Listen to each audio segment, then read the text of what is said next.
బాబా దగ్గరికి వెళ్తుంటే అయితే ఫుల్ హ్యాపీగా ఉందన్నమాట. ఇంకా నాకు మాట్లాడడానికి మాటలు కూడా రావట్లేదు. ఇంకా మా బాబా దగ్గరికి వెళ్ళడమే లేట్ అనమాట. ఫుల్ హ్యాపీగా ఉంది.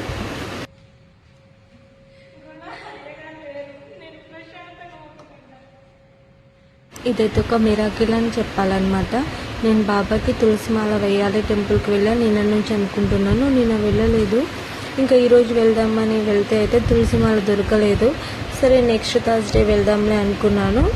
అనుకోకుండా వినాయకుడిని చూడడానికి వెళ్తున్నాను. సడన్గా నేను ఈ టెంపుల్ నుంచి వెళ్ళిపోయి మళ్ళీ రిటర్న్ వచ్చాను. ఎందుకు వచ్చానో తెలియదు. నాకు ఇది బాబా టెంపుల్ అని కూడా తెలియదు.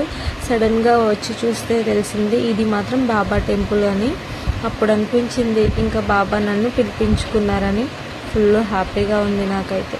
అయితే నా లైఫ్లో రియల్గా జరిగింది, నిజం. నా లైఫ్లో నేను మర్చిపోలేని హ్యాపీయెస్ట్ డే అంటే ఈ రోజని చెప్పాలి. బాబా నన్ను పిలిపించుకున్నాడు టెంపుల్కి. I'm full happy.